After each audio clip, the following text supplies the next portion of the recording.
Radhe Radhe guys.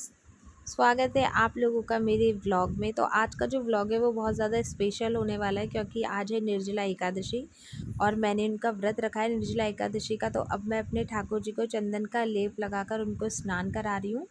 और मेरे पास एक 3 नंबर के ठाकुर जी हैं और एक मेरे पास 1 नंबर के ठाकुर जी हैं। तो मैं दोनों को चंदन का लेप लगा रही हूँ। और लेप लगाने के बाद जिससे ऐसा बोला जाता है कि ठाकुर जी को ठंडा ठंडा लगता है, गर्मियों का समय है तो इससे मेरे ठाकुर जी को भी अच्छा लगेगा, ठंडा ठंडा लगेगा। तो अब मैं यहाँ गंगा जल से इनको स्नान करा रही हूँ लेप लगाने के बाद। इससे मेरे ठाकुर जी देखिए और कितनी दमक आ गई है मेरे ठाकुर जी के चेहरे पर। अब इसके बाद मैं इनको वस्त्र पहनाऊँगी। तो ये है मेरे ठाकुर जी की आज की पोशाक। तो अब मैं इनको आज की पोशाक पहना रही हूँ, नए नए इनको वस्त्र पहना रही हूँ मैं। यहाँ पे मेरे ठाकुर जी ने पोशाक पहन ली। अब मैं इन छोटे वाले ठाकुर जी को पहनाऊँगी। तो छोटे वाले जो ठाकुर जी हैं उनकी भी थोड़ी सेम सेम सी ही है। तो यहाँ पर मैंने अपने छोटे वाले ठाकुर जी को भी पोशाक पहना दी है। अब मैं इनका श्रृंगार करूँगी। और देखिए मेरे ठाकुर जी कितने सुंदर लग रहे हैं दोनों।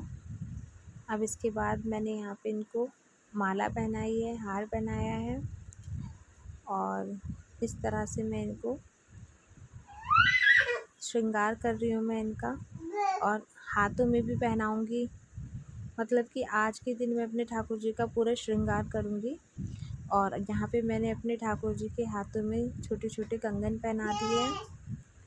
अब इसके बाद मैंने कुछ मैचिंग ही लिया है। तो ठाकुर जी के लिए मैं येलो कलर की पगड़ी लेके आई थी मथुरा वृंदावन से। तो अपने ठाकुर जी को मैंने यहाँ पे येलो कलर की पगड़ी पहना दी है। अब मैं अपने छोटे वाले ठाकुर जी को भी पहना रही हूँ। यहाँ पर मैंने छोटे वाले ठाकुर जी को गुलाबी रंग का हार पहनाया है। और बहुत सारे लोग सोच रहे होंगे कि मैंने आज व्रत रखा, क्योंकि बहुत सारे लोग असमंजस में है कि 6 का रखें या 7 का रखें। तो मैंने 6 का व्रत रखा है निर्जला एकादशी। अब यहाँ पे मेरी राधा रानी ठाकुर जी सब तैयार हैं। यहाँ पे मेरे ठाकुर जी का मैंने भोग लगा दिया अपनी प्लेट में, ठाकुर जी की प्लेट में। यहाँ पे अब मैंने उनको चंदन का तिलक करा है। और यहाँ पे देखिए मेरे तीनों बच्चे कितने ज़्यादा सुंदर लग रहे हैं। अब इसके बाद यहाँ पर मैंने दीप प्रज्वलित कर दिया है। और दीप प्रज्वलित करने के बाद अब यहाँ पे मैं अपनी कथा शुरुआत करूँगी। और कुछ मेरे मंदिर का लुक इस तरह से है।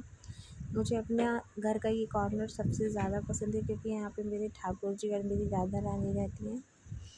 और अब मैं पूजा करूँगी। दीप प्रज्वलित करने के बाद यहाँ पर मैंने धूप भी जला दी। और ऐसा बोला जाता है धूप में हमेशा हमें कपूर रख के जलाना चाहिए, जिससे घर की जो नेगेटिव वाइब्स है वो दूर होती है। अब यहाँ पे एकादशी महात्म्य में भी व्रत कथा है जिसमें मैं निर्जला एकादशी का व्रत करूँगी। और अगर आपने भी आज व्रत रखा है तो कमेंट बॉक्स में मेरे को कमेंट कर कर ज़रूर बताएं और श्री राधे लिखना ना भूलें। और यहाँ पर मैंने कपूर डाल दिया है। और देखिए मेरे राधा रानी, मेरे छोटे छोटे लड्डू गोपाल कितने ज़्यादा मनमोहक लग रहे हैं। राधे राधे गाइस।